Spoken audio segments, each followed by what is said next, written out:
VOA spoke to people in Kabul, Afghanistan on Tuesday who said they saw Taliban security forces fire guns in the air to break up a women's protest. Afghan women marched through the streets to protest new restrictions put out by the Taliban on Sunday. The restrictions limit how far women can travel without a close male family member. The new rules said women cannot go more than 72 kilometers from home by themselves. In addition, taxi drivers are not permitted to give rides to women who are not wearing a hijab or headscarf.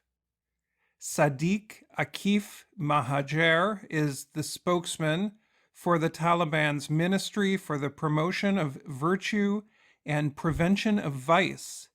He said the new rules are within the limits of what is allowed under Sharia or Islamic law. The rules also now prevent taxi drivers from playing music in their cars.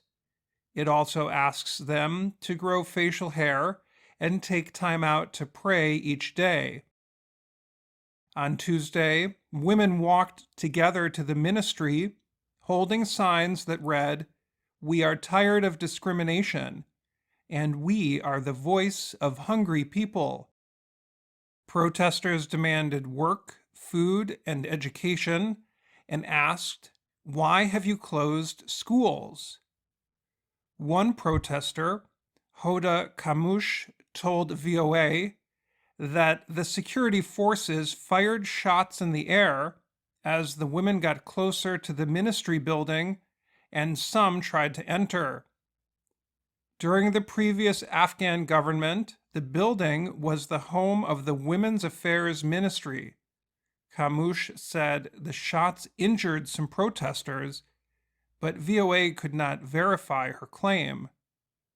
Taliban officials did not comment on the incident Tuesday. Television channels, however, did show video from the protest.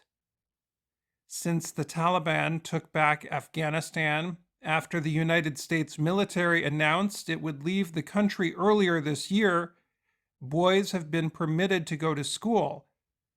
Girls are still waiting for permission. Most women are waiting for permission to return to work. When the Taliban took power in Afghanistan in August, the group said it would not bring back the same restrictions it had imposed during its earlier rule, which lasted from 1996 to 2001. The new restrictions came after the Taliban told television broadcasters to stop showing fictional television programs such as soap operas with women actors. The Taliban also requires female television broadcasters to wear hijabs. U.S. Vice President Kamala Harris told the American broadcaster CBS that she is concerned that the Taliban is not treating women and girls well.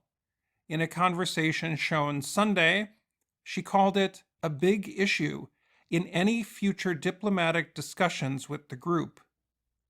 The U.S., other Western governments, and some banks are holding back billions of dollars in financial aid to Afghanistan. The Taliban says the U.S. should release over $9 billion of its wealth and remove financial restrictions because the new government is representative of the Afghan people. The country is currently suffering. The United Nations estimates 23 million people do not have enough food due to years of war, bad weather, and poverty.